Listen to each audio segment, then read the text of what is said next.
What's going down, good people? We up in here with the R files. Not something I planned, but we here. We going into it. What's up with everybody, man? We got a couple people in here. You already know this is Rios. This is R Files. About to get into a documentary that was banned on air. Shout out Ohio Ties, hitting up the Discord, shooting the info, shooting the video into the Discord. And basically, Epstein ain't the first, man. Epstein ain't the first to run some shit. He's just the latest to get caught, man.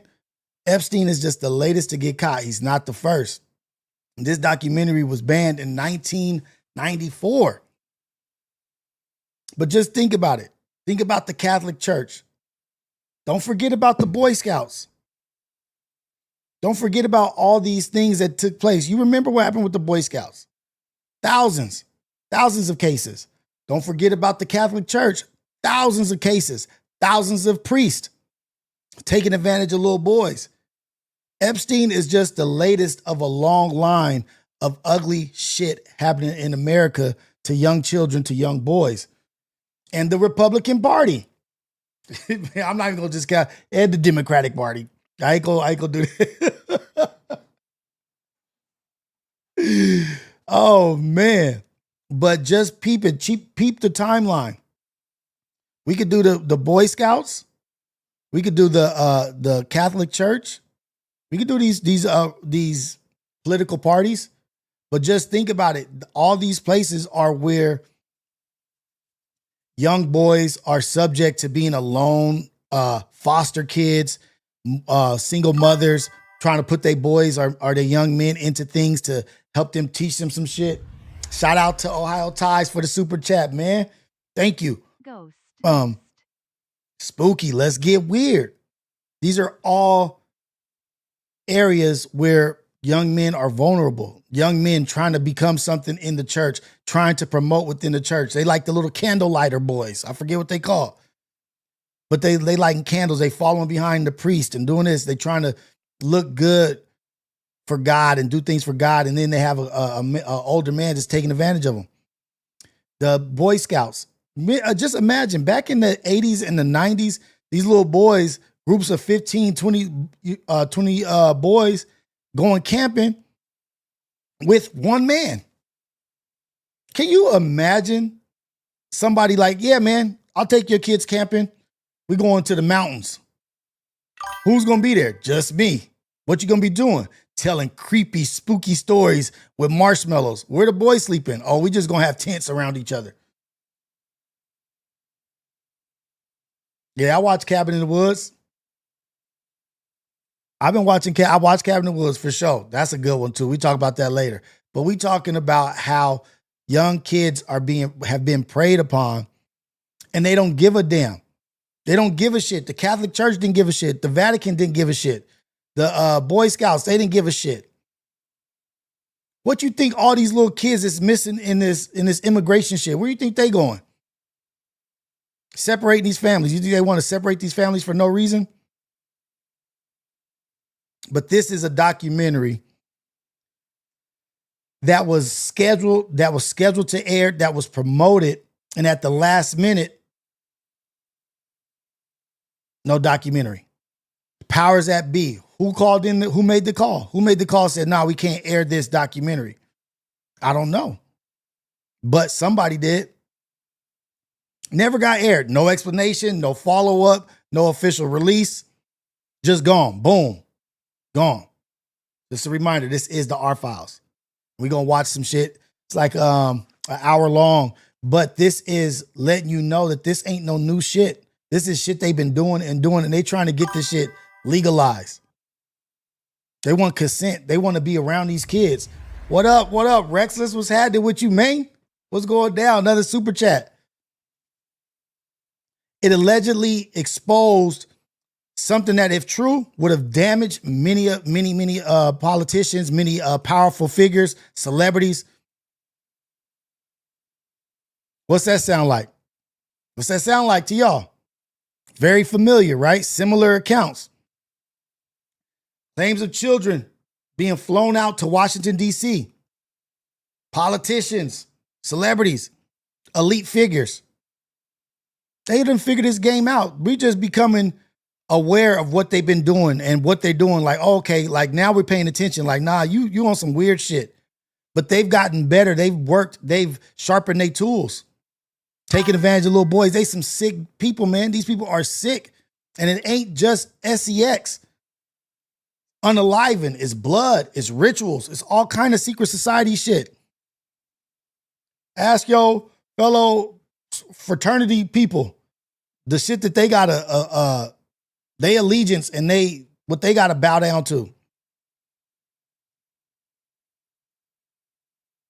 Why do you think it was pulled? No shit, Sherlock. Why is nobody in jail for all this PDF activity that's going on with this Epstein shit? Same shit, same ritual. You can't tell by their faces how they trying to do all this plastic surgery, this Ozempic, this shit, shoot up with this, trying to look young. Like they just are exhausting all resources to try to live forever. And that adrenochrome, all that stuff, come on, man. Yorkshire Television, what happened? Why did it get canceled? Before we go any further, I want to say shout out to y'all, man. Appreciate all y'all. Let's get to it. Let's get to this video. I'm going to stop and I'm going to pause. We're going to talk about it. We're going to go over things. This is my first time seeing it. I haven't even watched the video, but I know what it's about. So let's go. Something made a major network say, nah, we can't air that. Do you guys remember 60 Minutes just recently tried to cut some shit? At the last minute, try to cut some shit. But Canada played it, and so everybody knew, like, nah. Y'all didn't play that shit that was going on in the prisons in, I think, Nicaragua or some shit. This ain't the first time. They've been doing this shit. But now we aware. Now we got platforms like this. Now we got Ohio Ties. Now we got people that Rexless. We got people that are paying attention to everything that's going on. Oh, you know what? This makes me think of this. Let's get to it. Y'all ready? Are y'all ready? Let me know. This is the R-Files, man. This is the Yorkshire documentary. May 3rd, 1994. It was supposed to come out, but it didn't.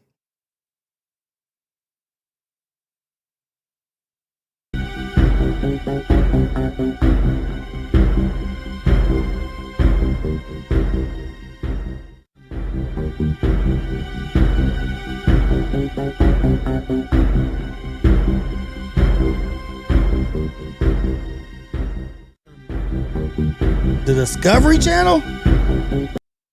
The Discovery Channel got pressure put on them? The educational channel didn't? Damn.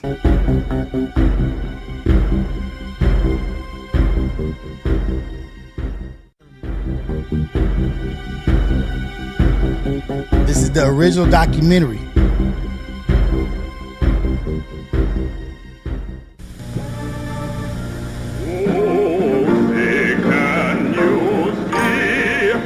Once one of America's top Republicans, Lawrence King is serving a 15-year prison sentence for a multi-million-dollar fraud.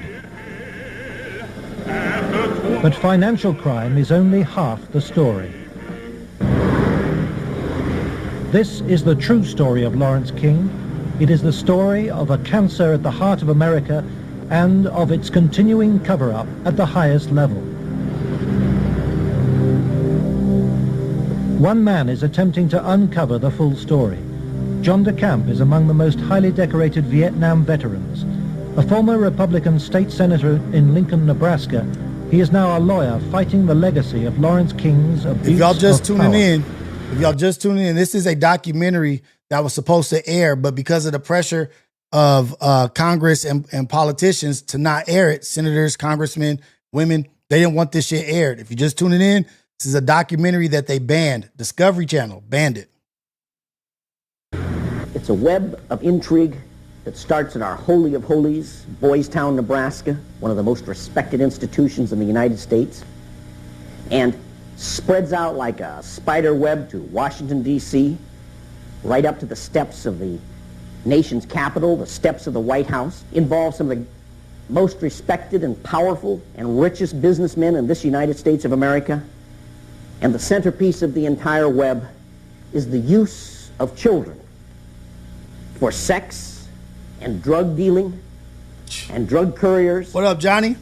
The compromising of politicians, the compromising of businessmen, but worst of all, the corruption of key institutions of government that have the duty and responsibility to make sure these things never happen.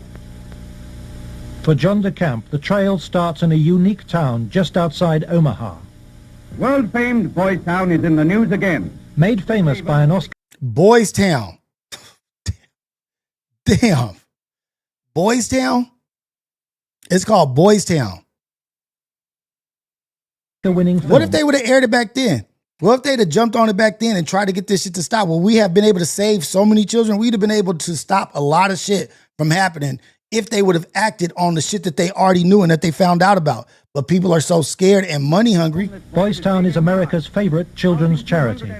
It was founded in 1917 by a Catholic priest, Father Flanagan. Goddamn. Already. Founded, Boys Town, founded by a Catholic priest. Connection, Vatican, connection, religion, connection. Probably some old white man. Father Flanagan. The saddest spectacle in our social life How'd is I the know? neglected, unwanted, and unloved boy who has become a serious problem in our society. Boys Town was started to be a home for orphans. That was after World War I. And Just talking about since it. then, society has changed and the problems of boys have changed. And so now it's a question of taking care of homeless, abandoned, neglected, abused. Unprotected. Unprotected. What do you think they was doing with the Indians when they was making them camps for them Indians and had them girls trying to switch them over to Christianity, have sending them to them Christian schools and Christian camps and buck breaking and this and that. All these kids without their parents, they've been doing it forever. The unprotected children. These cats are monsters. Boys and now girls also. Boys Town has been granted the privileges of an incorporated What up, town, Cash? a Catholic diocese, and a school district for 500 children. Boys Town has cash reserves of $500 million, but still raises up to $35 million annually, solicited from the public by begging letters and promotional videos. I'm Father Val Peter, the caretaker of Father Flanagan's Stream and the executive director of Boys Town. Hey, my ignorant, immature brain, it just tells me the ones that got glasses on, the ones that wear glasses, the ones with glasses and the neck thing, they the worst ones. Does Boys Town really exist? They the people worst ask ones. me? You bet it does. Located in the heartland of America, Boys Town youth have come from many backgrounds and locales. As they graduate, they shall seek new adventures and head for different places. But always, they shall carry with them the spirit of Boys Town. If you'd like to help Boys Town, send your tax-deductible gift to Father Val Peter, Boys Town, Nebraska, 68010. Tax deductible gift. Give us some money. Just always give us some money. Y'all always need some damn money, you goddamn Boys PDFs. Town, for me, was the first thing I ever heard of when you think of institutions that you respect. Believe it or not, I was there for a while when I was a young boy. When an institution like that gets contaminated, then you better, if you got any decency at all, do something about it or at least get it cleared up. That cat looked just like the dude from that little funny show that used to be on Fox. I can't even think of the dude's name. My little dumbass brain. John de Camp lays the blame for the contamination of Boys Town on the one-time leader of the National Black Republican Council, Larry King. Larry King was the fastest rising black star in the entire Republican Party of the United States during all of the 1980s. And he was also one of the most evil individuals in this country in terms of being a dealer of children, in terms of being a thief, $40 million that they documented he stole, and in terms of using and compromising and corrupting one after another politicians. The Common base for his thread. network A common was thread. the Franklin Federal Credit Union, a people's bank in Omaha, Nebraska. Larry King was its general manager.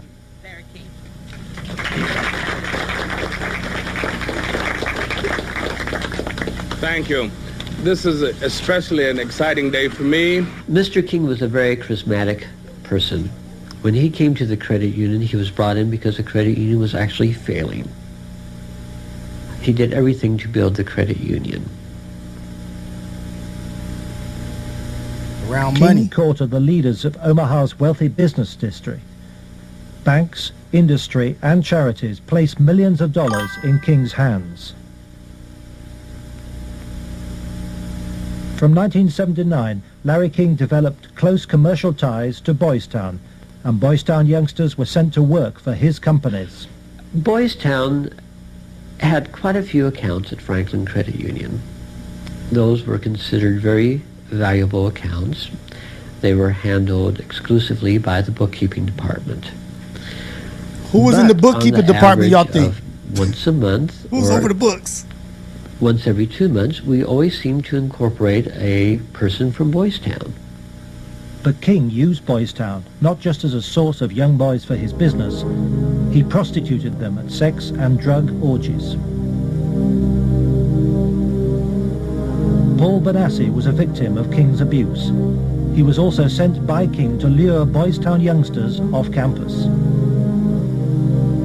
We used to just drive around and go up toward the home. That's when we used to do some of the scavenger hunts with picking up some of the kids. You know, just kind of win their Cold-blooded. confidence, become friends with them for a while. Start inviting them to the parties. The kids were 10 years old or older.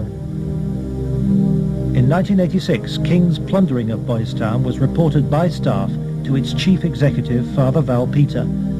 Subsequent testimony proves that he carried out his own investigation, but that King's victims refused to talk to him. Monsignor Hupp now blames himself for Boys Town's association with Larry King. Well, in retrospect, I regret having any association with Larry King. All right, we'll get back to it. Let's talk about something real quick.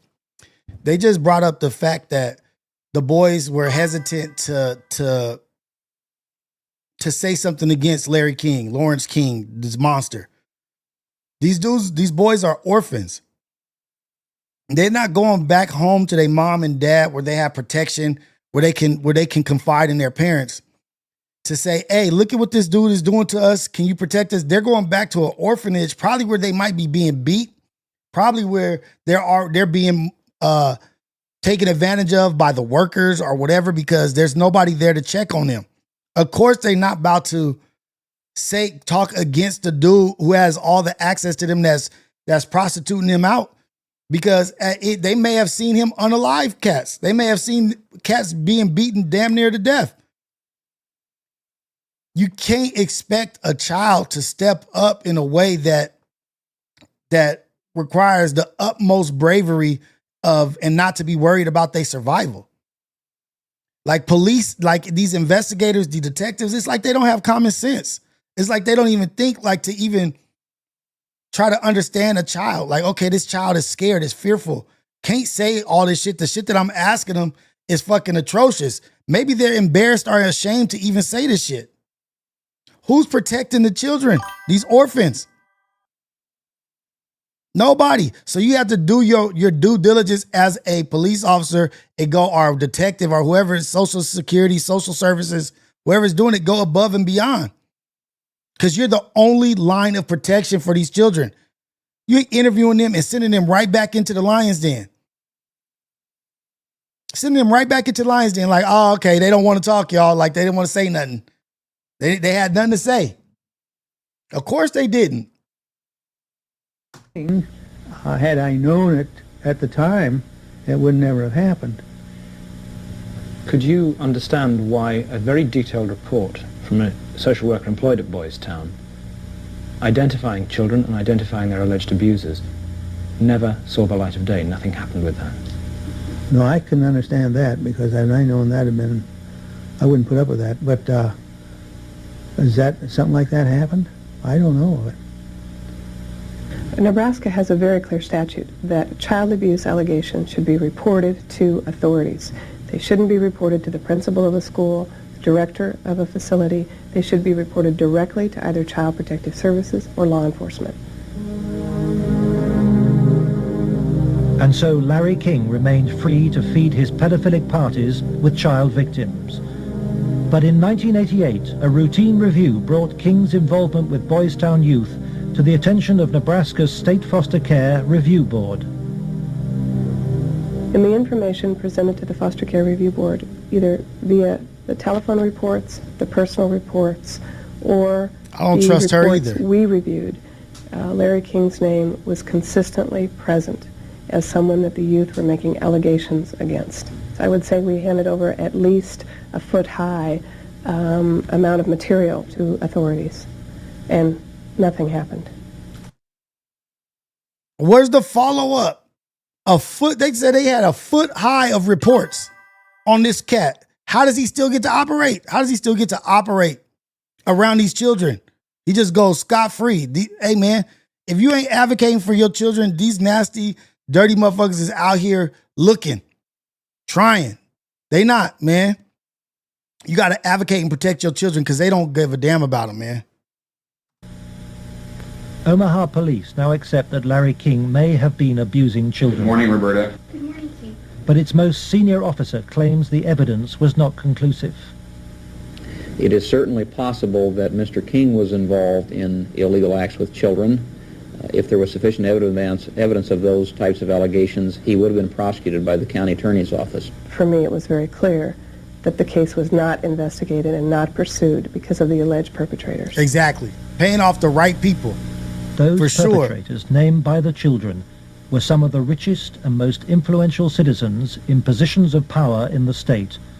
Men prominent in industry, politics, the media. And remember, he worked at the credit union. He worked at the bank. Access. You're a money man. You're a money man. For sure. Oh, you need a loan? You need a loan? Oh, shit. We giving loans out to everybody who protects me. He worked at the credit union. They brought him in at a whack. It was a bad credit union that was not successful. They brought him in under the radar. Yeah, even the police. We can only name the ringleaders.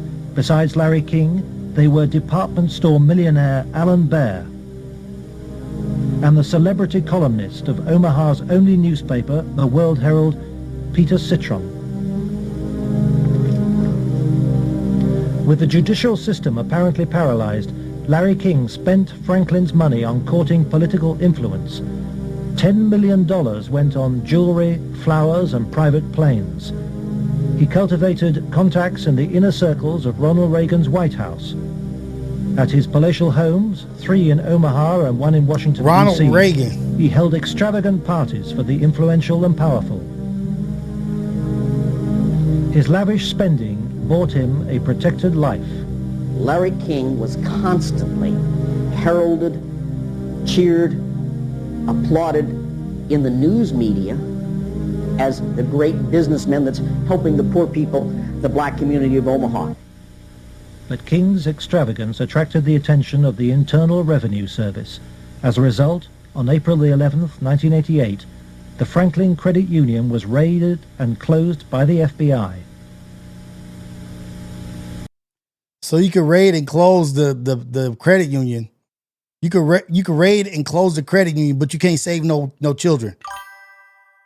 Look at the similarities between this dude and Epstein. Yeah, one is black, one was Jewish, but look at the similarities. They're the money men. They're the money figures. They're around money. They have a great business sense. Oh, they're great advisors, consultants. Maybe Diddy got something in common with them too.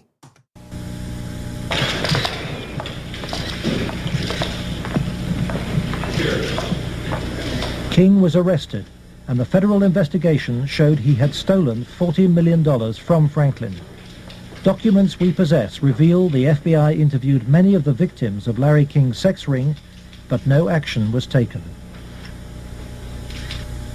In November 1988, Nebraska's state government set up a parallel investigation into Larry King. A legislative committee was formed. Its chairman was the Republican head of Nebraska's banking committee, corn farmer and state senator Lawrence Schmidt. Yep, he did it. I could tell he did it. Immediately, anonymous He's press guilty. began. I received a phone call on Guilty. the floor of the legislature. The caller did not identify himself, but he said, "Lauren, you do not want to have an investigation of the Franklin Federal Credit Union." And I asked who I was speaking to, and they said, "That doesn't matter, but you shouldn't have that investigation." And I said, "Well, why not?" He said, "It will reach to the highest levels of the Republican Party." Highest level. And we're both good Republicans. Undeterred, the committee began their investigations, and the money trail led quickly to the original allegations of child abuse. Carolyn Stitt was one of the first to testify. The night before we testified before the legislative committee, I did receive a phone call at home that said, "If you speak, you won't live to regret it." To protect the inquiry, Schmidt's committee hired special legal counsel and full-time professional investigators Gary Caradori and Karen Ormiston. I said, "We do not want you to bring to the committee rumors, innuendos, nothing that cannot be backed up with facts." I said, "Bring to the committee that which we can take to a prosecutor." He was paying cats off, The man. How do you have... investigators found new victims of King's pedophile network, many on the streets of Omaha.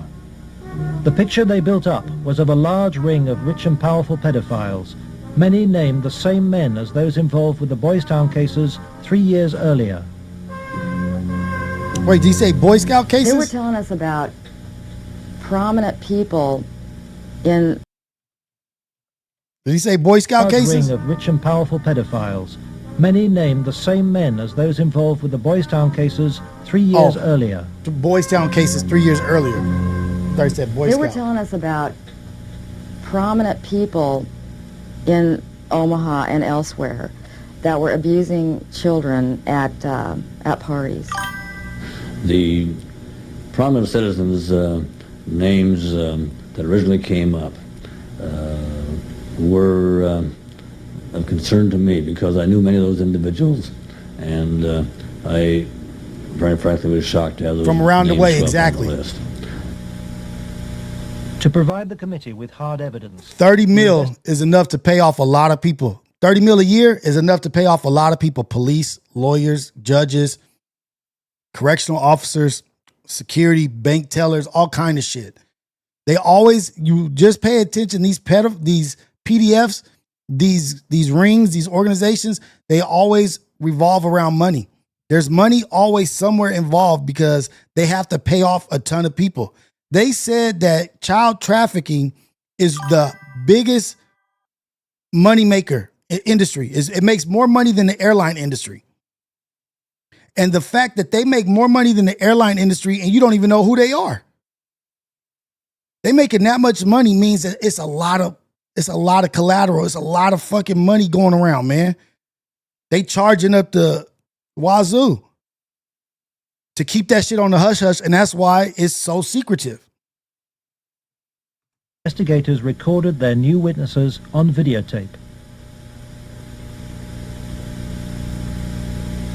Paul Benassi had been the victim of abuse since he was 8. He was present at many of Larry King's sex parties. Caradori traced him to the county jail.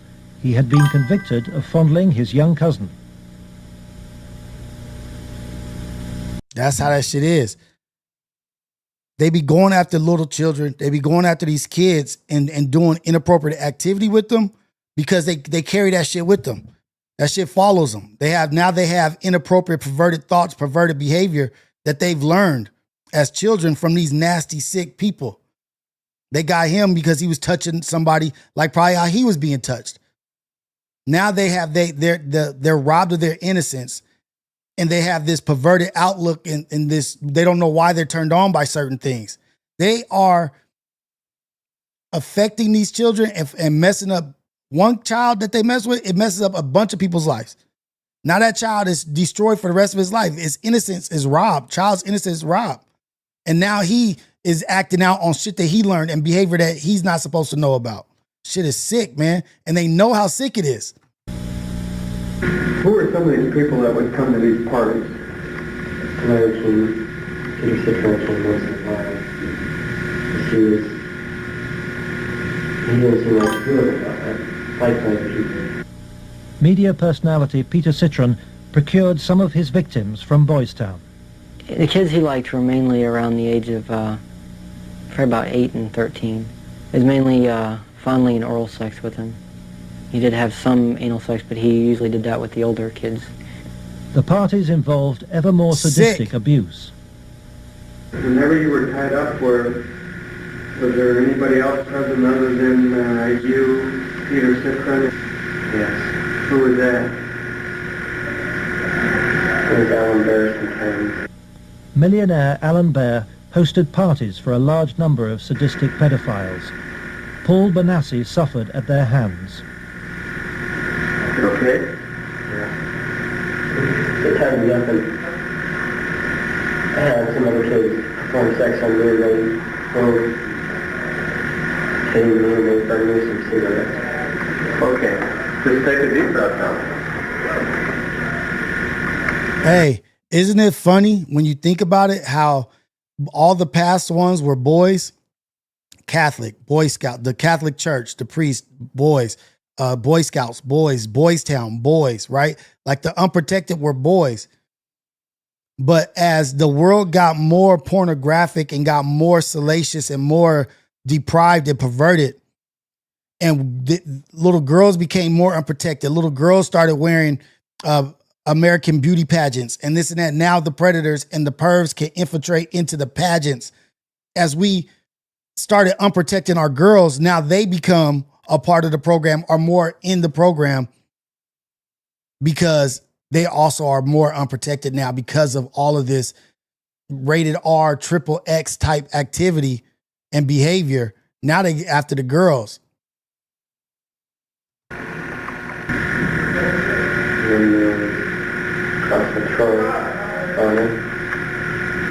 Troy Bonner would tie you up? Who was there? Troy Bonner was found by the investigators and his videotaped testimony taken under oath. I was shocked when I walked in. There was a kid, I would say about 15 years old, out in the middle of the room. One guy was standing in front of him. He was bent over, and the other guy was like reaching under him, playing with his nipples. Wow. Disgusting. A guy who Jeff told me was a police officer shoving beads up his rectum. The police officer was shoving beads up his rectum? Yes.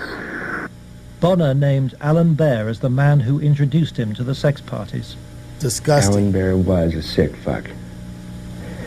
Didn't care, wanted sex, nasty, I don't even know if you can call it sex. Everything, from just, touching to fruit, squash, huge squash, that big around, stuck into you, into your ass, heat things, hot things, poked at you and stuck in you. But the center of the child sex ring was Larry King. This shit's making me so mad. Larry King was the same kind of sick fuck Alan Bear was, except Larry King was more violent, more sure of himself, I got those scars on my arm one night at a party where Larry King, wanted to see how strong a man we were or something, and have us push our arms together, and then you'd light cigarettes, and as soon as you get burning, you just drop them down between your arms and, let it burn.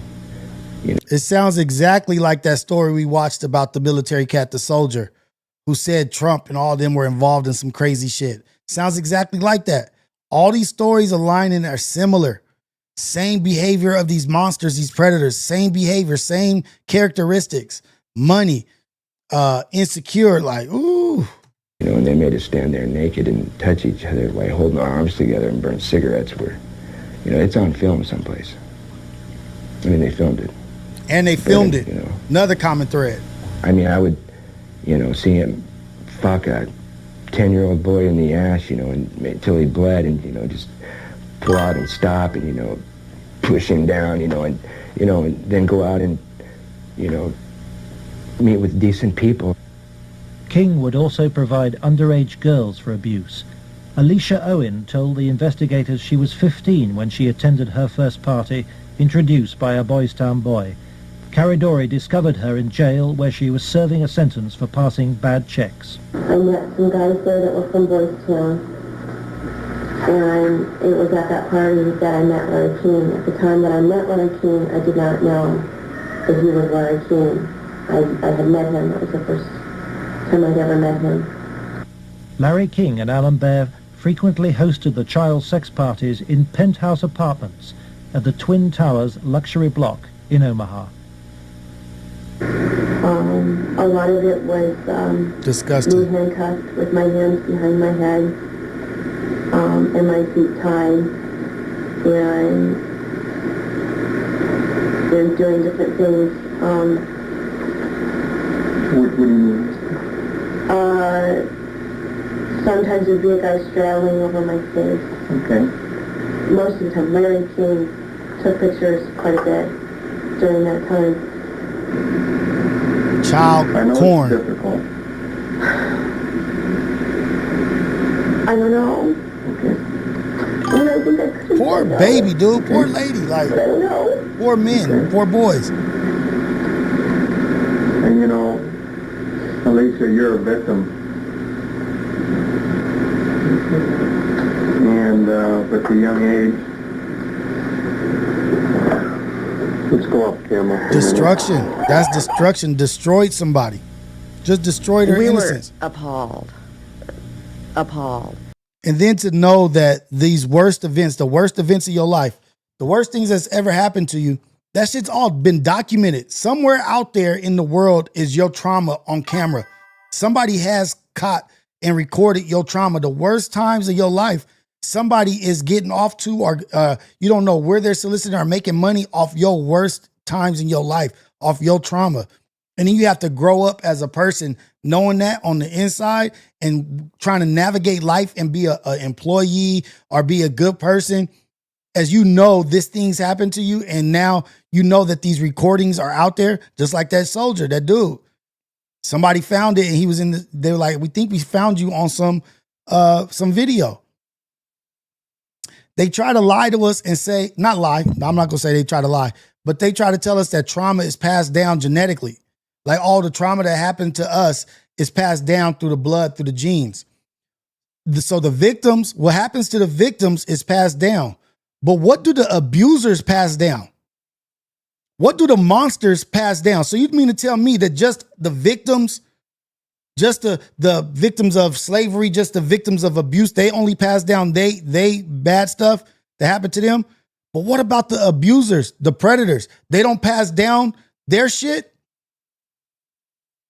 Just imagine the free-for-all they were doing, the nastiness, ugliness that they were doing during slavery. When they didn't even think of black people as a human being, thought of us as an animal, so that they could just do whatever they want to us. Just imagine the free-for-all, the behavior that they were doing. They were doing this now, but then we took that away from them. You think that nastiness and evil shit just disappears? Nah, they got to get that evil shit out. They got to do some disgusting shit still. Try to say that trauma's passed down. But what about the abuser, the monsters? They not passing down they shit genetically? We only want to talk about the people that get affected are the ones that are abused. But what about the fucking abuser? Oh, I wasn't like that. I didn't do that. Yeah, your family has a long line of abuse. Just like I say, a long line of assistant pimps. Your family has a long line of abusers, predators, PDFs, murderers, unalivers. You think that shit don't get hand down? You don't think that's how we get American Psycho? We be like, damn, why these motherfuckers is school shooters? They come from a long line of sick fucks.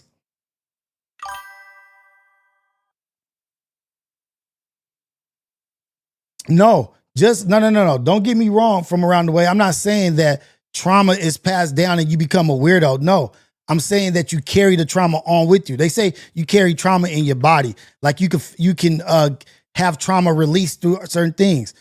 Trauma is carried on. Fear is carried on. You carry memories of fear. You carry memories. Watch the movie Beloved. That movie Beloved is all about carrying the trauma from the past. You don't just have you don't just have like bipolar, schizophrenia. Those things are passed on. So this is just the one thing that doesn't get passed on? Because wasn't Vikings raping and pillaging the whole world? What you the descendant of? I don't even know if it comes across on the video the way it came across to us in person. It was incredible. It's incredible what these kids went through, I think. Larry King was also here. He came in and we drank and did cocaine. I didn't do much. So he turned me on to what Larry King did. Drugs was a strong part of how That's they that gateway. got control of some of the kids, because that's what some of the kids were there to get. They would do the sexual acts and then be provided with cocaine or whatever type of drug they wanted. Heroin, I don't know, but that was my drug of choice. God damn. Till this day, I remain an addict, And those of us that didn't like to be involved and didn't want to be involved were threatened. I gotta stop talking. I'm gonna keep talking through this whole thing. And who would do these threatening remarks? Larry King. Do you think Larry King personally did? I think he did. And when they threatened, that I can go find somebody that will kill you, and it will kill your family. The threat, there it is. Boom. Yeah, totally. Keep quiet. Larry King was, I would say, the center of transporting the children around the country. Larry King, Epstein. The Larry airplanes King, were Epstein. usually in his name, at least in his name. They were paid for by Larry King. We met them in Pasadena. Met who in Pasadena? We met, Larry King was there. There was 3 boys that I had seen at one of the receptions at the French Cafe were there. And I'm almost positive they were Boys Town boys. Almost positive. They were there. You mean graduates of Boys Town or present? I think they were present because they were young. Well, how would they get away for a long period of time? I have no idea. Okay. Boys Town came up frequently during the investigation, but we found it very difficult to get information about Boys Town. Did you? I was not able to find any information. What a My coincidence. visit there, and Mr. Caradori could not get information either. What a coincidence. How Boys Town convenient. today remains unwilling to discuss its involvement with Larry King. We were banned from filming at Boys Town, and its public affairs officer refused any interviews.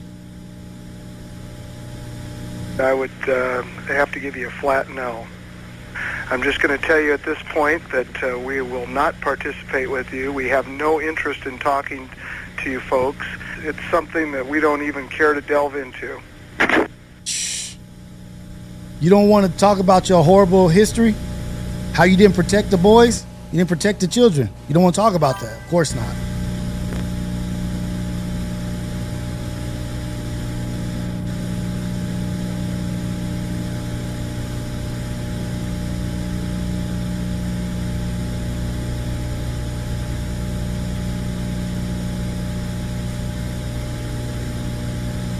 In 1990, the Nebraska State Committee was convinced by the evidence of an organized child abuse ring.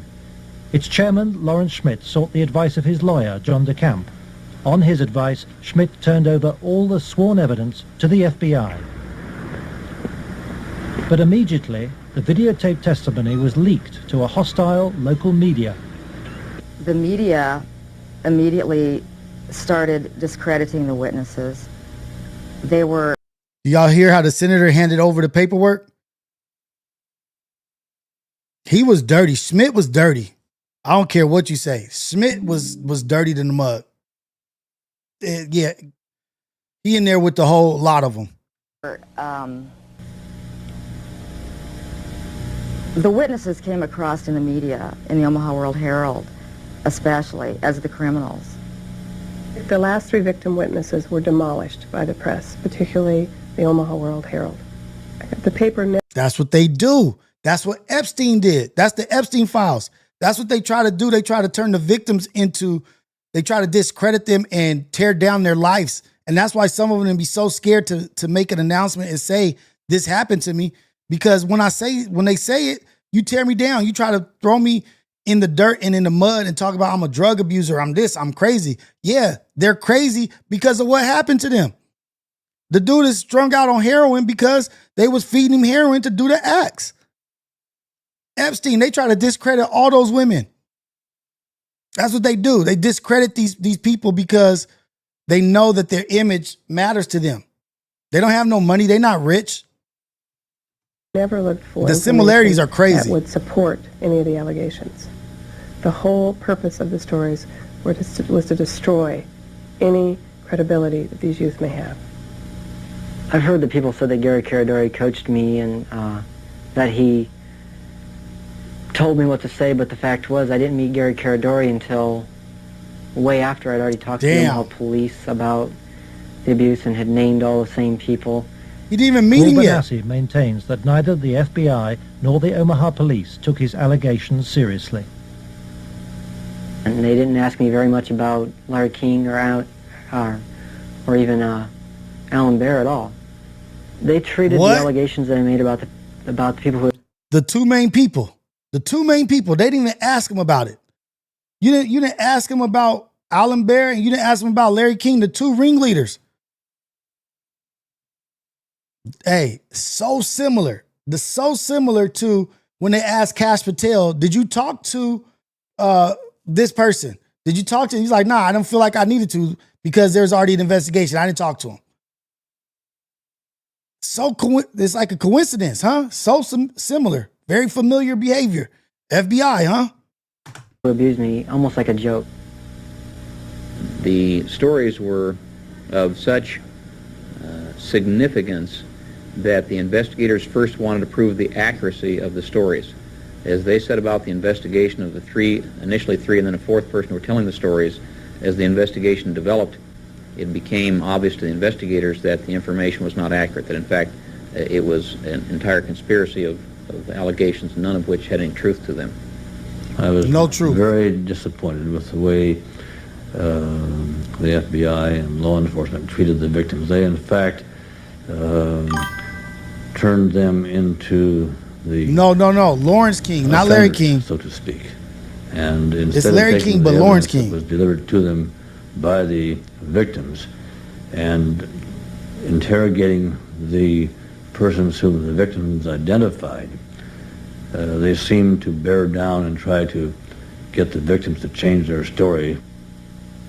It seemed to the investigators that the establishment of Omaha was closing ranks. Then Troy Bonner was brought in for questioning by the FBI. The FBI's attitude was, just no, these kind of things don't happen.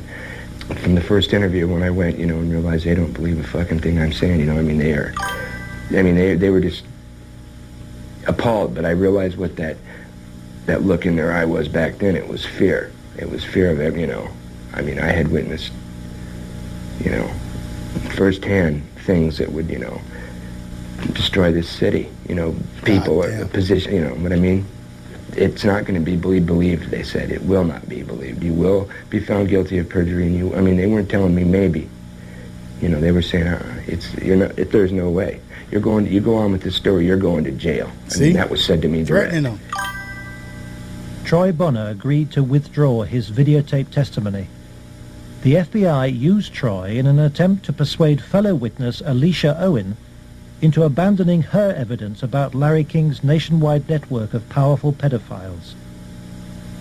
We have obtained the recording of the phone call made by the FBI on March the 9th, 1990. It is significant evidence for John DeCamp. This is 1990. 1990. They was behaving like this. That shit's not long ago. Yeah, it was in the 1900s, but it wasn't that long ago. This is Special Agent Michael F. Mott following will be a consensually recorded telephone call. You got an extra 15 minutes after this video? I'll drop the link. Drop the link.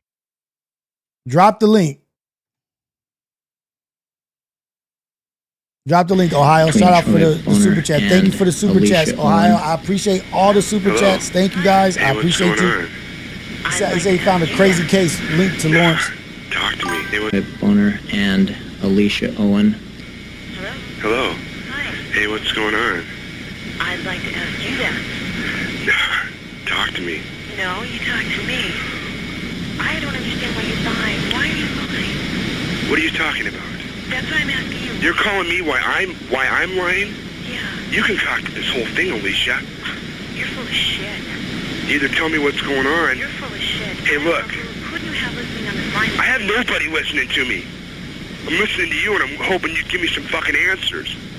I'll be honest with you. I don't know what kind of game you're playing. I'm not trying to play a game. I'm not going to go to jail for you. He's scared of going to jail. Scared of going to jail. Why would you go to jail? Jail for telling the truth? No, jail for lying. What have you lied about? I haven't lied. Okay, but why are... Listen, shut up. Listen to me. You're not out here being talked to him every day. The pressure's kind of hard. You literally... You can hear it. ...have to have bricks for brains to... He's telling her, you ain't out here dealing with these grown men. These motherfuckers is threatening me. Threatening my life, telling me I'm gonna go to jail. You don't know shit. These motherfuckers is on me. Who was it? This was a lob. This was a lob. This is an alley-oop case. ...take on the FBI in this country. And that's exactly what you'd have to do this properly. They now, in my opinion, in my investigation, are the architects of the cover-up. We asked the FBI in Omaha for an interview about its investigation of the Franklin scandal. Larry Holmquist for the FBI here. We feel it would be inappropriate for us to comment. We work this with the Omaha Police Department, and we just don't feel it would be appropriate for us to make comments. Why not? Why not? Why you can't comment? What's the reason? What's the reason? You can't comment? As the investigators sought out new witnesses, they found themselves under constant threat. Gary was threatened several times. His vehicles were tampered with. I would think whoever tampered with them, it was a scare tactic because it was so obvious that they were being tampered with. Gary there was one piece of evidence I know he got that he even said he got one step ahead of him this time. He told us about this book, his like addresses, telephone numbers, names. He said if they knew he had it, they'd kill him. On July the 11th, 1990, Gary Caradori and his 8-year-old son AJ were flying home from Chicago in his light aircraft. They had watched the All-Star baseball game, and Caradori had been pursuing new leads. Investigators from the National Transportation Safety Board are in Harold Cameron's cornfield trying to determine what caused this private plane to crash, killing its 2 occupants. Killed him. They got him. They got him. Him and his son.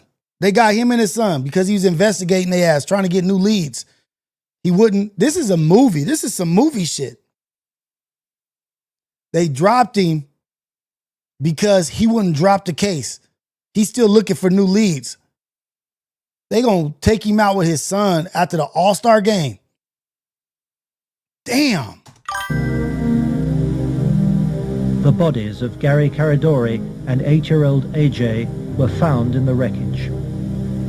National Transportation Safety Board investigators say wreckage from the crash is apparently strewn over a 3/4 to 1 mile long stretch in this field. The fact that the wreckage is scattered over a large area certainly demonstrates that it did break up in flight. The exact mechanism of breakup yet is still unknown. The federal investigation was never able to discover what tore the plane apart. What? There are things missing from the plane. His briefcase is missing. I think the plane was sabotaged. There's no doubt in my mind. Within There's no way, because you have like a 30-year history check when a plane goes down. Everybody who's worked on that plane, anybody who's touched that plane, who has signed off on anything, has to be investigated. You don't have any idea of what happened to the plane? That's bullshit. Bullshit. And his briefcase is missing?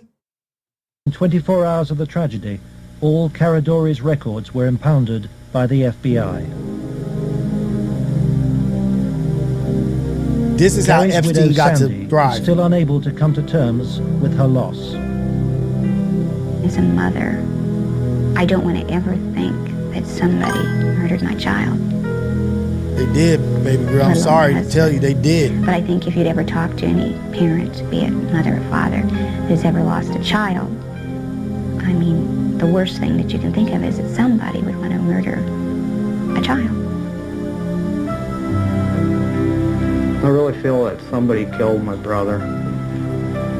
And that shit is fucked up, man. Inside me, I know that somebody killed my brother. If somebody could help us out somewhere, somebody knows something. You can see the helplessness. You can feel the helplessness. Like, you can see it, you can feel it. Like, he's just like, I know they did it. I know. There's nothing I can do, though. I know they got my brother. But what are you going to do? Attack the FBI? Go do some Luigi shit? Go after the police department, get one person? That shit is still operating. It's a well-oiled machine. That shit is disgusting. And may God help those who did that to him and his family. They could tell you how old some shit is 10,000 years ago. Of Exactly. Gary's crash on the investigation, I think, in effect, put an end to anybody else coming forward. There are many victims. We knew of more. There are more. They're still out there. They're afraid to come forward. That's when I was finished, because I figured out if they murdered Gary and his son, there was nothing that would stop them. There was no piece of paper. There was nothing we could come up with that was going to get anything done. That's fucked up. Like, that's bully activity Gary for sure. Caradori's death pricked Troy Bonner's conscience. He promised Sandy that he would tell Senator Schmidt's committee about the FBI's pressure which led him to lie. I set the record straight. I was, going to do it. And would. The truth would come out, and somebody would be held accountable for his death. Exactly, JB. And then It at was the a funeral, demo. I had seen, FBI guys, and they looked at me. I was supposed to meet Senator Labetz and Schmidt for lunch after the funeral. And, that's when I decided, I told my mom, we're not going to do the lunch. We're going to hightail it out of Lincoln now. Troy Bonner claims that pressure from the FBI and with the assistance of the county attorney's office in Omaha led him to swear a new statement claiming that he and Alicia Owen had concocted the entire child abuse story. Damn. He told this story to the grand jury formed to bring any charges. On July the 23rd, 1990, the grand jury issued a bizarre and contradictory report. It indicted Larry King for fraud and embezzlement and ruled that he had paid young men for sex, but dismissed allegations about his sex ring. It indicted Alan Baer for the serious offense of pandering for sex, but rejected evidence linking him to King or to Citron, whom it noted had been convicted of separate child molestation charges. It accepted that Troy, Alicia, and Paul Bonassi had been abused, but not by the people they identified. God and for damn. refusing to withdraw her evidence, it charged Alicia Owen with perjury. What? Oh, this is bizarre. They charged the victim with perjury, saying she concocted this shit. Do y'all see the spin system, the spin cycle, how they spin that shit? And that's a demo as well. Yeah, for anybody else that's thinking about trying to say anything about us, look at what happened to her. She ran her mouth, look at her. She's indicted. This all demos being put down.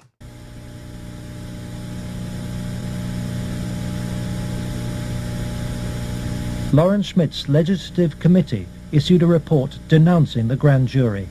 Schmidt acknowledges that the system failed both the victims and him. Something's up with Schmidt. I had, I think, as distinguished a record as anyone could put together in 24 years. I was told that would be curtailed, and it was. I was told I'd have financial problems, and I did. The message was not lost on most politicians in Nebraska. I think the message that was delivered was, if any legislative committee ever tries to conduct a thorough investigation again, the same thing will happen. Do we still think Schmidt is a part of it? Is Schmidt still under investigation with us? He seems a little pissed, but god damn, how do you have well, you know, like they was putting motherfuckers away. It has shaken my faith in the institutions of government. I used to be a firm believer that the system would work, and that people who did things wrong would be punished. And we discovered victims who claimed to have been abused and who the grand jury acknowledged had been abused. But they did not try to find out who had abused those individuals. Instead, they convicted Alicia Owen of perjury. Indefensible from my point of view. He's not. He's hurt. He's hurt and scared. He was probably scared for his life. And you guys just think, all this shit happened. All of this shit happened. All this shit happened. On top of that, they removed this documentary. This documentary was going to come out. They put pressure on the network, on the company, Discovery. They put pressure on Discovery Channel to not release this documentary. Not only did they accuse Alicia Owens of concocting the plan, they charged her with perjury.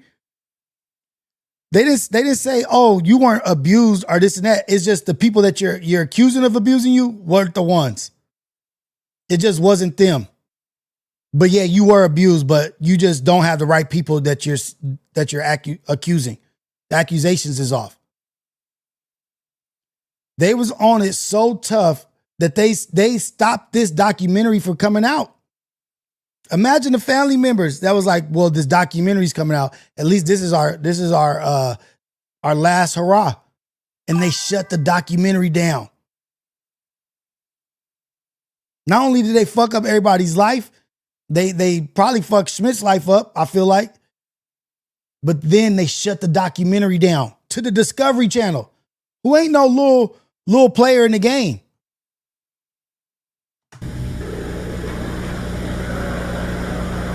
The trial took place in July 1991. Look, she's under Troy arrest. Bonner testified that the child abuse story had been an invention.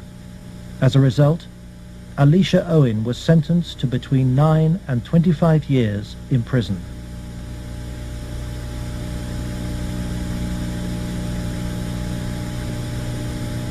I can't find a case in the history of this country where some kid got sentenced to 25 or 30 years in prison for something like this.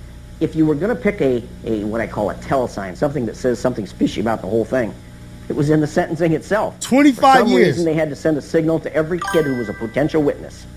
My opinion again. A signal so loud and clear, if you dare to come forward, if you dare to talk, watch what happens. That's what we was all just saying. The demo. JB, you was talking about the demo. They was putting the demo down. They said, if you even get the balls to say anything against us, you're going to do 25 years. And you can have all the evidence. We're going to turn the other accusers against each other and one of them was going to say, you lying. We're going to give them some money or some dope or some heroin. Because remember, they also was on drugs. They fucked up in the head too. Gave that girl 25 years. Damn. Yeah, who wants to talk? Alan Baer And we was fined unalived the cat. $500 after pleading no contest to a reduced charge of aiding and abetting prostitution. Peter Citron served 2 years of a 3 to 8 year sentence.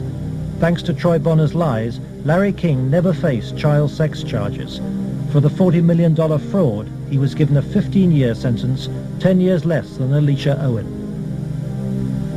I feel really sick. I should be taken out and shot. Yeah, you for doing should. that. And if that was to happen, I would go willingly.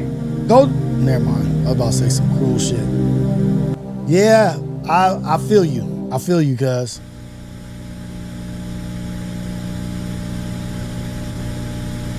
This is the Epstein shit, y'all. Before Epstein. Shit, Epstein might have been around back then. Who knows? What a buster. John DeCamp, former state senator and Vietnam veteran, is now the only man fighting to help Larry King's victims. He is the lawyer trying to overturn Alicia Owen's conviction and to expose the cover-up. I live in Nebraska. Hell, I was born here, raised here. I have 4 kids growing up here. Like it or not, it's my heritage, you know? Well, if it's a dirty cesspool that I gotta live in or look back on that I left, that ain't good. The real cost, if I were gonna say to my family, has been the fear and intimidation it's put in some of the kids. A couple of the kids are really, really frightened and really had some sleeping problems over it, you know, hear this or that. So that's been the real concern I've had. John has received anonymous threats and has turned for advice to his friend and one-time boss, former head of the CIA, William Colby. Old Bill Colby told me better than anything. The one thing the bad people can't afford is publicity, and knocking you off right now or doing something obvious to one of your kids would bring them more trouble than it's worth. I said, you have to consider the possibility of some danger to not only your reputation, but to your person. I mean, people do react rather violently to some kinds of charges, or particularly if they're true, there's more apt to be a negative reaction than if they're false. If they're false charges, then they can be reacted to in a normal way, by a libel suit or whatever. But if there's truth in it, there can be a danger in that situation. We've seen that happen in other cases.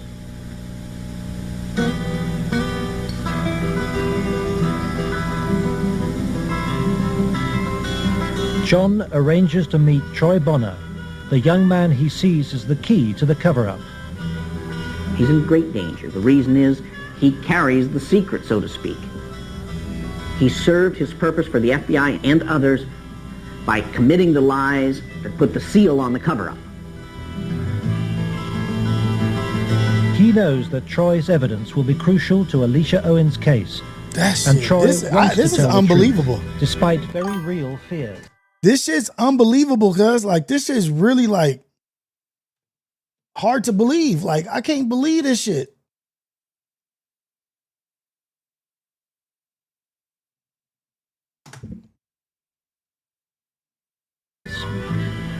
My fears are that, I'm not going to be believed again. It's just, going to be a whole other kind of exploitation like it was last time. And afraid that that's going to happen, or, I might end up dead, or a loved one might end up dead. Troy has an overriding reason for putting the record straight. Maybe somebody has a better idea. I want this to go forward and have something done so that all those other kids who a lot worse things have happened to can come forward and see that action can be taken. You have to, if you want to protect yourself and your life and your family's life, both now and particularly in the future, is to use the institutions of government that have been set up to protect you and make them work. That means you go into federal court, you go after the people that have done this cover-up, and you expose it so there's no longer any percentage on their part in eliminating you because the secret's out. Yeah, that's why we're here today, to let it out. John's advice to Troy to tell the truth in court puts him at risk of prosecution by the county attorney's office. Because he lied the first time. Potentially, they could decide to charge him with perjury, because now he is telling that they forced me to lie. I did lie at Alicia's trial. I did lie before the grand jury. I did it because the authorities were forcing me to do it, and I was scared for my family. Potentially, they could charge him with perjury this time. Troy's appearance in court will keep Alicia Owen out of prison. If they've shown us anything, they will. Appeals against her perjury conviction. As her hearing approaches, vital new evidence emerges. Alicia claims that some of Troy's videotaped testimony was withheld from the grand jury which indicted her. What? The tapes that were shown to the grand jury had been edited. Everything that matched Troy's statement Was shown them. that matched mine Because I know it's was raised. edited out. And I think maybe one of the things we want to do is show the judge specifically how where these, vicious, man. little 5-minute segments of, look, this tape says this, and then show him it isn't in this tape, and this is the tape the grand jury saw. I'm going to attempt to get these tapes, and we'll see what happens next.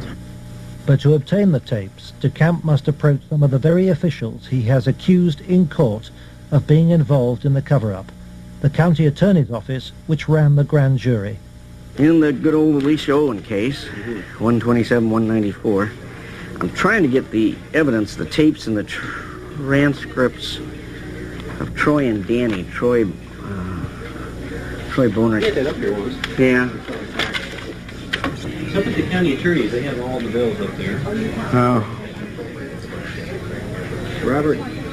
What? Let me guess, Robert Siegler has them. Robert Siegler is the prosecuting attorney trying to send Alicia Owen back to prison. After lengthy negotiations, DeCamp emerges with the tapes the grand jury never saw. I went with $4,000, about $4,000 of cocaine. Okay, and what airline? In more than 2 hours of taped testimony, Troy 4,000 details cocaine trips back in across the 90s. America on behalf of Larry King and Alan Baer. Trips for drug deals and sex.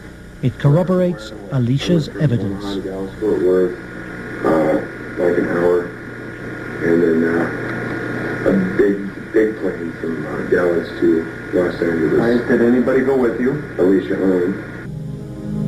Shit. For John DeCamp, this is the proof of the King sex ring for which he has been waiting. Here it is.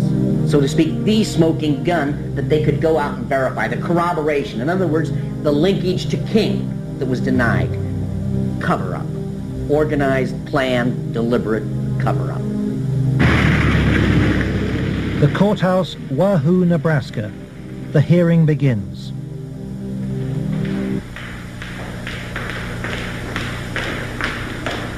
Alicia Owen is ready to testify. So is Paul Bonassi. But there is no sign of Troy Bonner.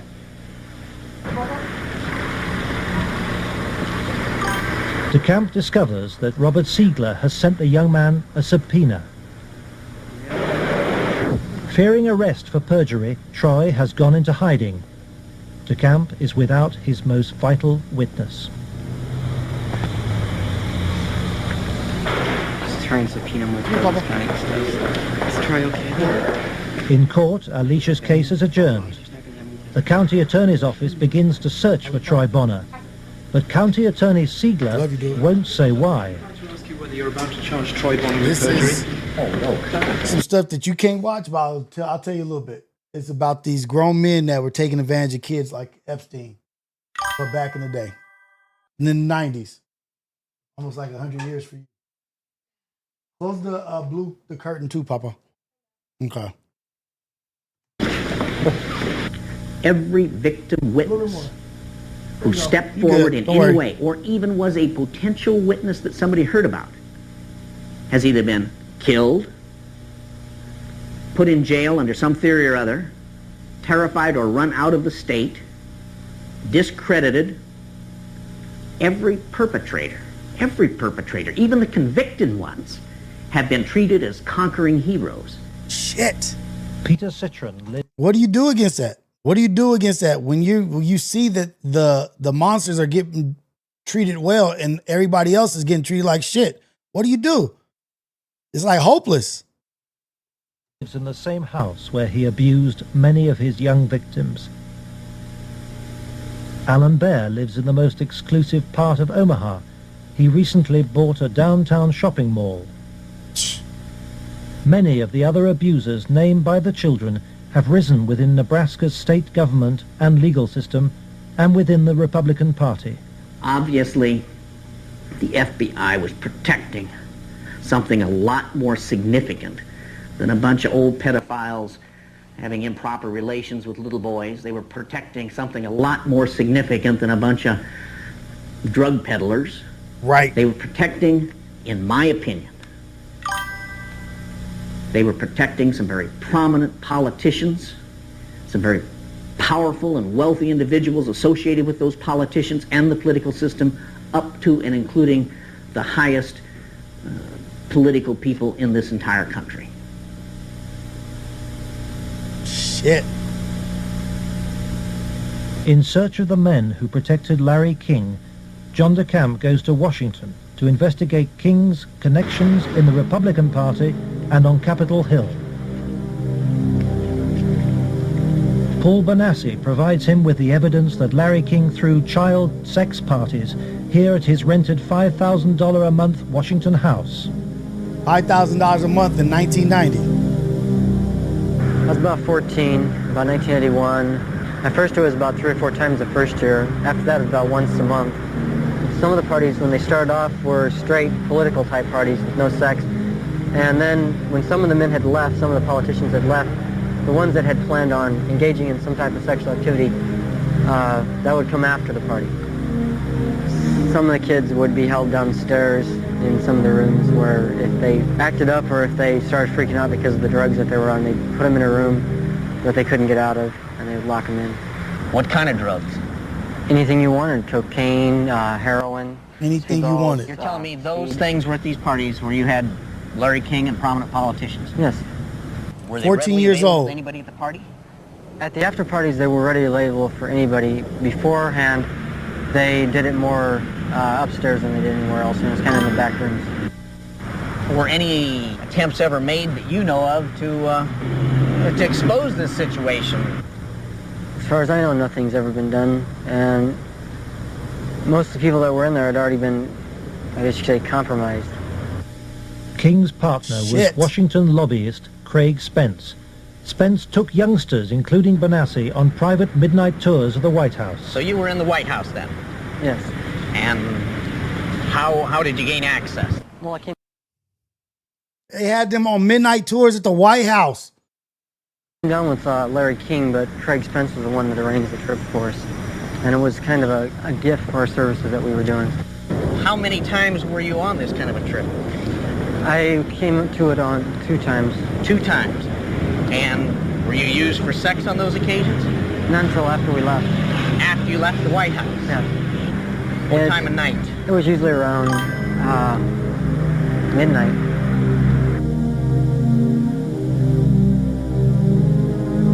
Despicable.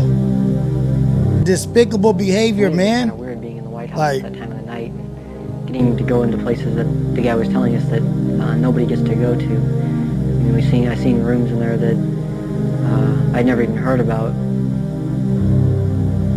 And Craig Spence and Larry King had a couple of groups. One was called Bodies by God, and they had the Cowboys, and there was another group that was started by Larry King. The Bodies by God, the Cowboys. Which was called the Golden Boys, which was kids that were usually under the age of approximately 10. Spencer's callboy network was investigated in 1989 by reporter Paul Rodriguez of the Washington Times. We had uncovered a series of allegations from some minors, and it led me to a callboy operation. It sure fits with, this boy Paul Bonassi. And he tells a tale of being brought to the White House on occasion, kind of as a reward for the kid. Craig Spence's dad, he committed suicide. He had advanced stages of AIDS. He was an AIDS carrier and he killed himself. This was the thing that always bothered me. They claimed it was the largest male prostitution ring in the city that they've ever had uncovered. It was $1 million a year minimum. Yeah. And yet they only prosecuted the operator, Henry Vinson, and 3 of his lieutenants, as it were. Mm-hmm. They never went after any of the Johns or the clients. This operation claimed to have clients that ran from the White House to the Capitol Hill to the State House to the churches within the media. Exactly what Paul describes as the people he was with. And a lot of the stuff led there, but we couldn't quite nail it at all cases because, again, to accuse someone of high stature, you've got to be very careful. I understand. We were able to do it through the mother lode was provided us credit card receipts and canceled checks, and then lists of the clients. The prosecutors knew all this stuff. There was approximately 20,000 documents they had. They sealed the entire record. 20,000 documents. Remember them high numbers in documents? What that sound like? Don't that sound a little familiar to some little Epstein shit? They didn't prosecute one of the perps. None of the tricks got prosecuted. Just like none of the people who've been prosecuted in the Epstein shit. Just Maxwell. What about by court order? And we've attempted on several occasions to unseal that, and we've been told it'll be a cold day in hell before those records ever get unsealed. And it makes me wonder what's in those records. Yeah.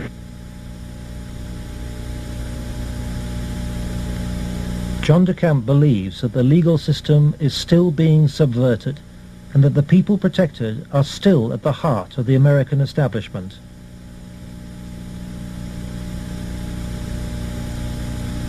He hopes that this program will expose a serious miscarriage of justice. He prayed that this program will help, but they canned the program. Discovery Channel got pressure to not release the documentary in 1994. Scheduled, but never released because they were being threatened by the elites. Sound familiar? But the opposition is formidable. It's beyond belief that arguably the most powerful person in the world, the President of the United States, in the form of Richard Nixon, could not prevent the investigation of Watergate, or that President Reagan could not prevent the investigation of Iran-Contra, and yet... Iran what?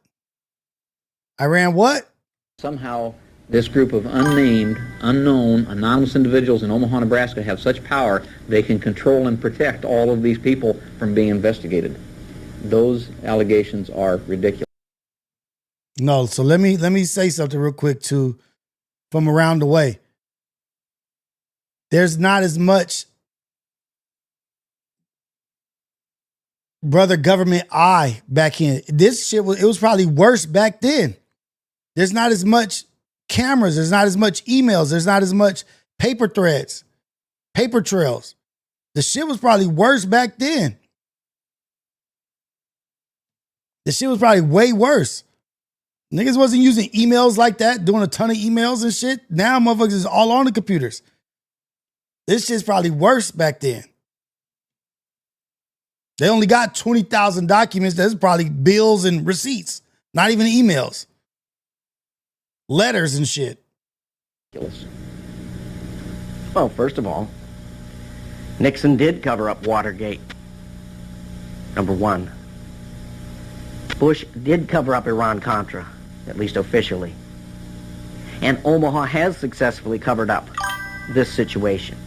In each case, it was the press that exposed the problem. It wasn't institutions of government. They had been corrupted. They had been compromised. They were the ones doing the cover-up. The Attorney General is now involved. DeCamp's evidence has been passed by William Colby to a senior lawyer in the Justice Department. He did say that the Attorney General's office would be very sensitive to any charges of abuse of children, that this was a matter of considerable priority to the department, that this sort of thing not take place, and that they would assign an officer to look into the case. For John DeCamp, the story of Larry King's corrupt empire holds a dire warning for all America. Got you, bitch If you can control about 3 or 4 key elements, you can totally quick own a hands. state. Bam! You can make right, wrong. You can make truth, falsehood, falsehood, truth. If you control the media, if you control the Justice Department, if you control the police, if you control the media, you can totally own a state. You can make right, wrong. You can make truth, falsehood, falsehood, truth. If you control the media. If you control the media. How much have I been saying that? Truth, falsehood, falsehood, truth. If you control the media. I've been telling y'all that everybody needs a microphone. Everybody needs a camera so we could get on here and blow everything up. Every single one of us, because they control the media. My views, ever since I've been talking about shit like this, but I won't stop. I'm not going to stop. I'm not going to stop. People ain't even getting alerts. They're not even getting alerts to some shit that they have signed up to. That's why everybody needs one, because they are smothering the message. They're smothering this shit, man. Motherfucker, like 37 like views right now at this time. That's crazy. I'm not even tripping, but I'm still going to have the same energy I'm having right now. But they're trying to smother shit, man. Look, ain't nobody really talking about shit like this.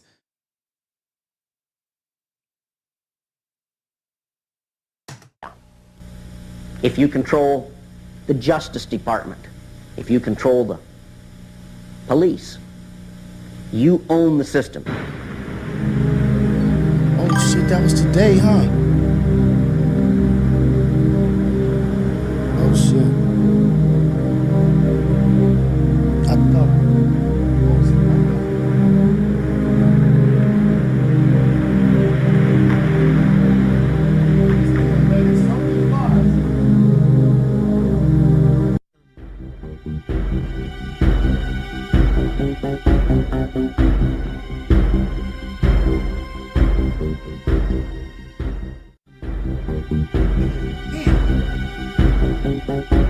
This nigga let in 72 goddamn flies.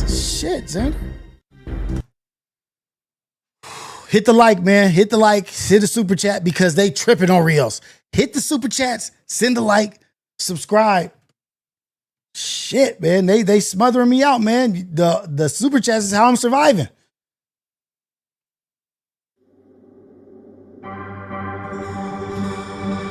This is the other video. Please visit my website, programtokill.net.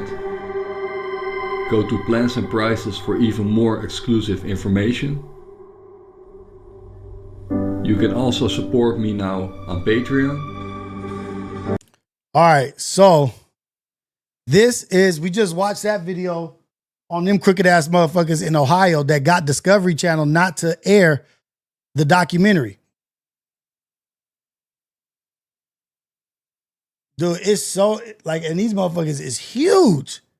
This dude, he only opened the door for 1 minute. But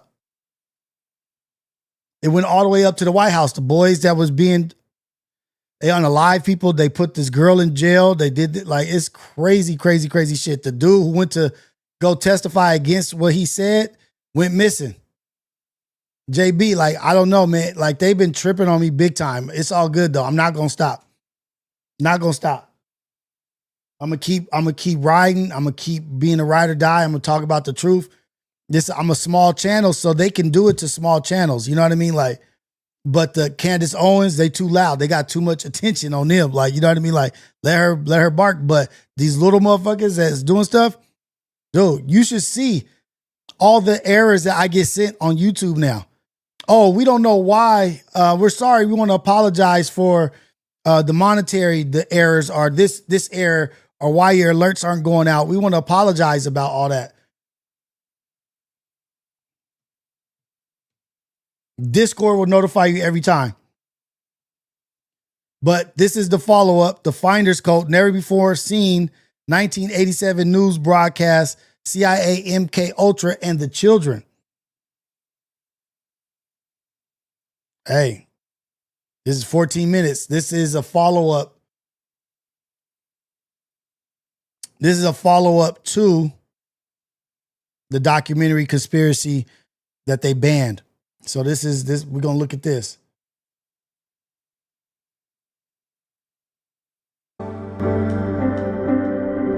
Add me on TikTok and leave a like and comment.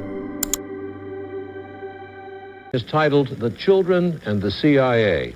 We've learned a lot of unknown activities of the CIA in years past, some of them disturbing to say the least. Tonight we'll learn of the agency's interest in children, Paul Altmaier of our investigative unit has assembled these facts. Turn on your alerts in Discord, These are man. home movies taken in the 1950s at a European camp of the Children's International Summer Village, a program designed to bring together children from around the world for a better understanding of one another. NBC News has learned that the CIA was studying these youngsters, some as young as 11, as possible future recruits. The studies took place at summer camps in Hannefest, Norway, and Vienna, Austria, in 1959 and 1960. According to CIA place. documents we have examined, this was sub-project Austria. I'm not trying to hate on no country or no place. Austria has always got their name in some weird shit, man. Austria, just pay attention now. Like, pay attention to Austria and the name, the shit that it be coming up in. 103 of the agency's top-secret MK Ultra program. San Antonio, Texas. NBC News has also learned that the CIA paid for a study of adolescents here and in 2 other Texas cities, Austin and El Paso, in 1958 and 1959. It was a study of how youngsters behave without adult supervision. This study, MK Ultra Subproject 102, refers to data being collected on 462 subjects in 7 secondary schools. No child is identified by name.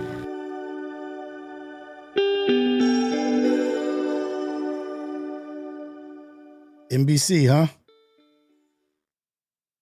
The Finders Cult.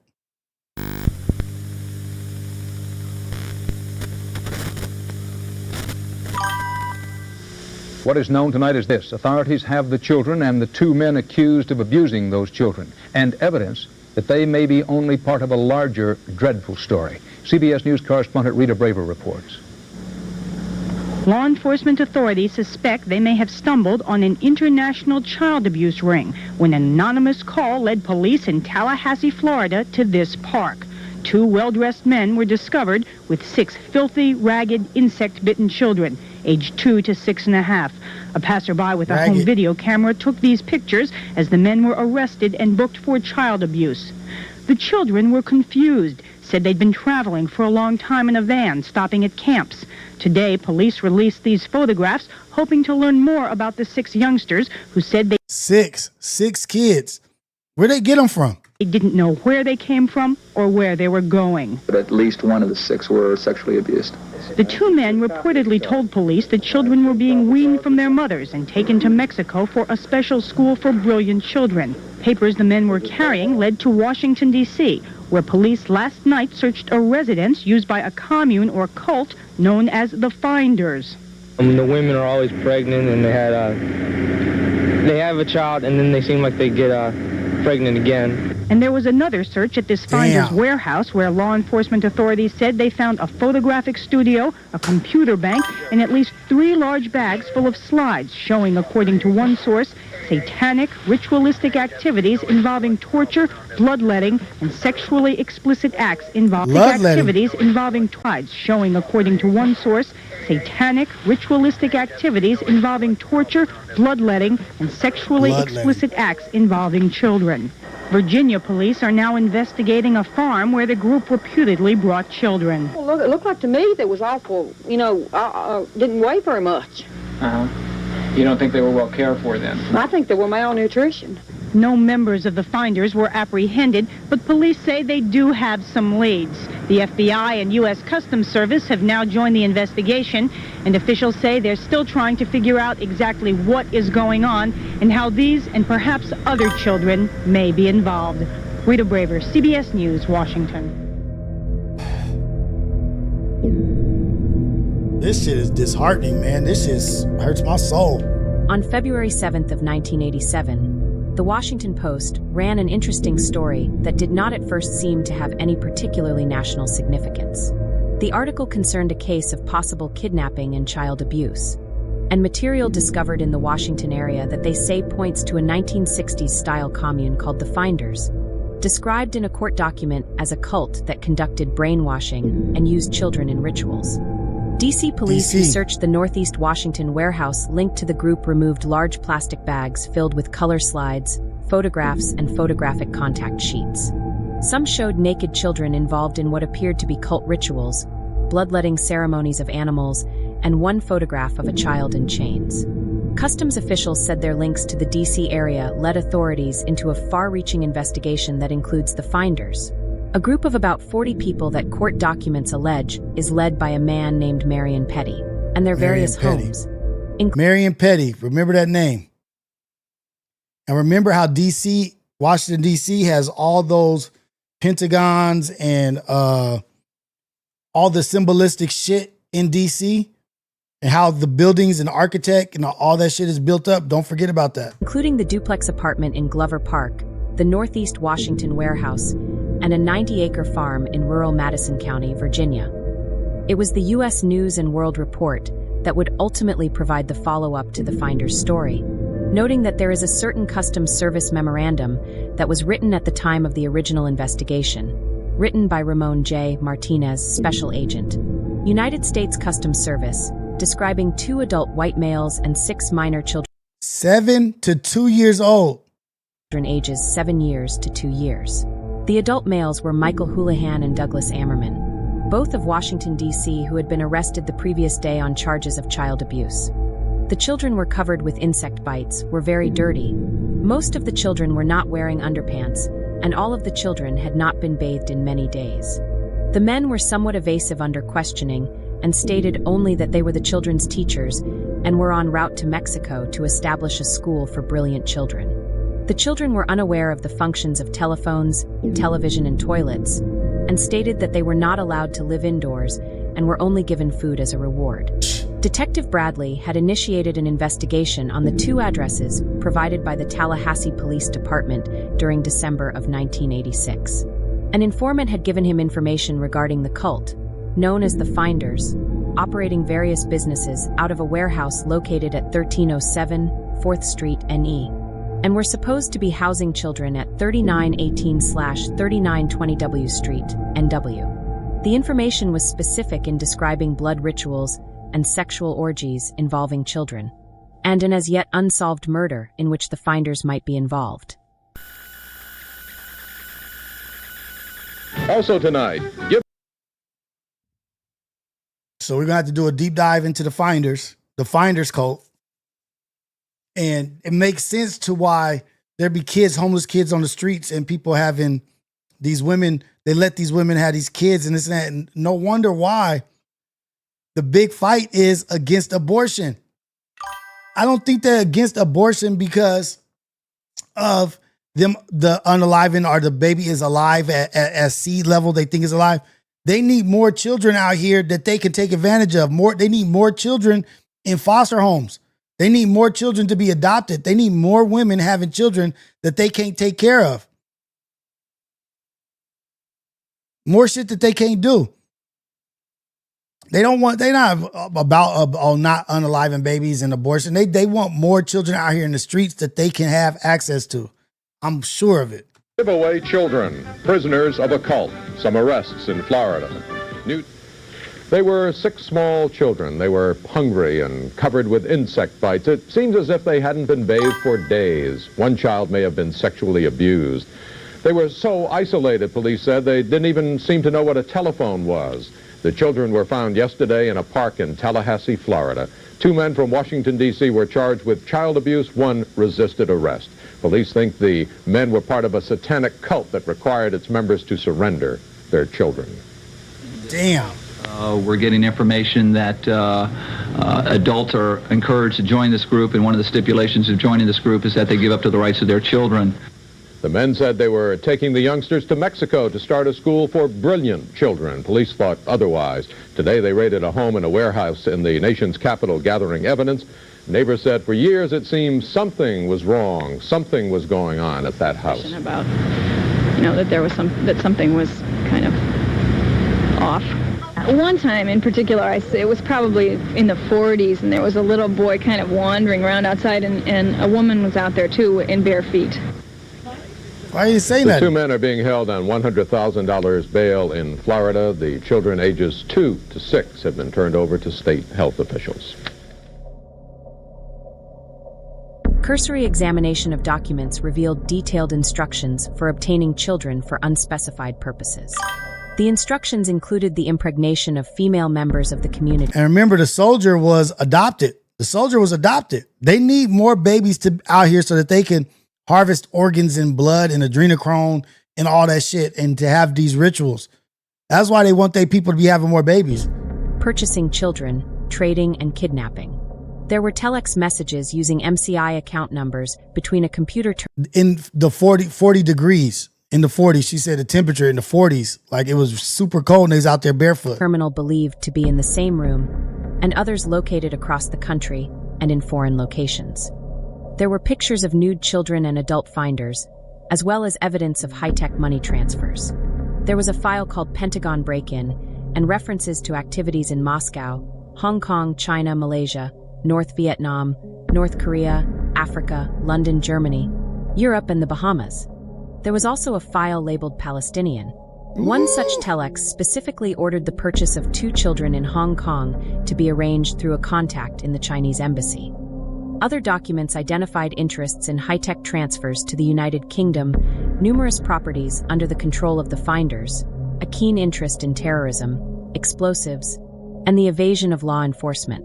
There was also a set of instructions that appeared to broadcast via computer an advisory to the participants to keep the children moving through different jurisdictions, and instructions on how to avoid police detection. A photo album contained a series of photos of adults and children dressed in white sheets participating in a blood ritual. The ritual centered around the execution of at least 2 goats. The photos portrayed the execution, disembowelment, skinning and dismemberment of the goats at the hands of the children. This included the removal of the testes of a male goat, the discovery of a female goat's womb and the baby goats inside the womb, and the presentation of the goat's head to one of the children. There was also a large amount of data collected on various child care organizations. The warehouse contained a large library, 2 kitchens, a sauna, hot tub, and a video room. The video room seemed to be set up as an indoctrination center. The organization had the ability to produce its own videos. There appeared to be training areas for the children, and what appeared to be an altar set up in a residential area of the warehouse. Many jars of urine and feces were located in this area. Group leader Marion Petty spoke in an interview in Steam Shovel Press in 1998, noting that in World War II, he kept house mainly to intelligence people in Washington and OSS people passing through. Official U.S. Customs investigation reports, which have been completely authenticated by the investigating officers who wrote them and by a well-respected investigator who personally knows these customs officials, are irrefutable evidence that 1. A case of obvious child neglect/abuse involving child pedophile sexual abuse/child pornography/satanic cult ritualistic abuse, wherein the perpetrators were caught directly in the act by law enforcement, arrested on the basis of irrefutable evidence at the scene, and faced serious charges which typically bring sentences of decades in prison. 2. Search warrants were obtained for the Finders Cult office in Washington, D.C., and a complete search was enacted by law enforcement, which provided irrefutable pictures, movies, and documents of such abuse/neglect evidence and access to the confidential arrest reports on the Finders Cult from the arrests in Tallahassee, which occurred only a day earlier, suggesting very high-level connections to U.S. intelligence in and of itself. 3. All investigation of the Finders Cult by the FBI, U.S. Customs and local law enforcement was ordered stopped by the U.S. Justice Department on the grounds of national security, and the matter of the Finders Cult. To stop the investigation based on national security.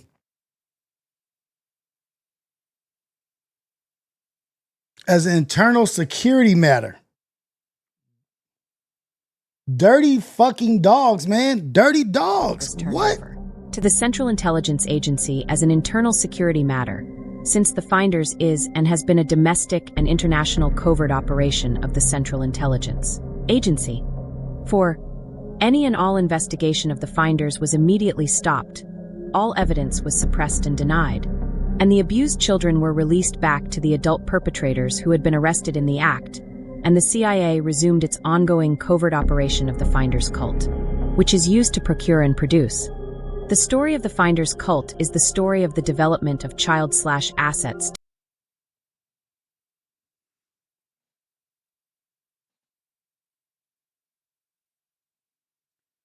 Marvel. You think that shit, that Scarlett Johansson was the ballet girl that turned into an assassin. They was training them to be assassins. John Wick, that ballet school thing where they turned the girl children into assassins. They were training these kids, giving them lack of preparation, training them to be stone cold, emotionless killers. That's what this shit is. The finders was finding children to be stone cold, emotionless spies, assassins, part of the CIA. They were rearing them up from children's age. Oh, shit. To be used to entrap politicians, diplomats, corporate and law enforcement officials, to sell child/victims to wealthy perverts to raise money for covert operations, to train some of the child/victims to be professional operatives and assassins of a totally cold, multiple personality, mind control nature. First thing I thought of. There have been more smoking guns proving that U.S. intelligence agencies traffic in children, sell them and abuse them. Some of these covert operations have been tied to long-term and massive importation and distribution of narcotics into the U.S. by the same intelligence agencies. They cold, man. We think they don't give a fuck about us. They don't give a fuck about nobody. Tampa, finders reported living... Ooh, let me see that.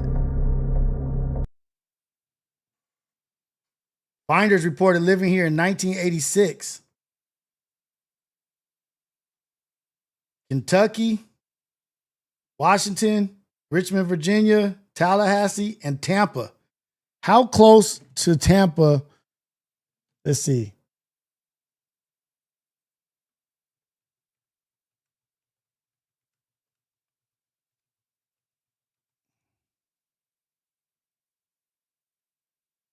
It's 4 hours from Mar-a-Lago. Damn.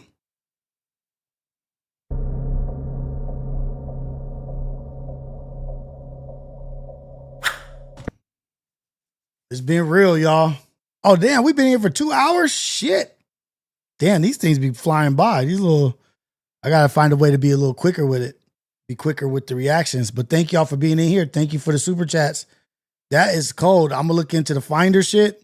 I'm probably going to be on here later on with Xander. We're going to be playing Arc Raiders. He wants me to learn how to play Arc Raiders with him. Hell yeah. The Finders is still active. It was a part of the MK Ultra. What do you think Jason Bourne and all that shit was? They had Jason, right? They had Jason Bourne in them since they was kids. That's what Jason Bourne is. They was raising these kids to be killers. Giving them the bare minimum and training them to be beasts. Training them to be beasts. So me and Xander, yeah, later on tonight we'll be on Arc Raiders. He wants me to learn how to play Arc Raiders and he wants to start streaming. So I'm going to do that with him. Hey, okay, for sure. Ohio, I'm going to get on it tonight. I'm going to learn how to get down. He's going to walk me through some shit. Got to watch Jason Bourne. Remember? And then they started taking him out. They started killing him. Yeah, man. Find the videos. I got to find a way to react a little quicker. Maybe not. But this was a good one, man. This was a good one. I got to figure out how to formulate, do members only shit, and then do clips, do lives for the members, and then turn them into clips, put them out on the channel. I'll figure it out. I'll think of something good, something better. But I like how we did that. This was dope. Ghetto Cafe, you are amazing. Appreciate y'all. It's all love all the time. But I will be back up in here later playing Arc Raiders with Xander. Y'all be good, man. I'm out.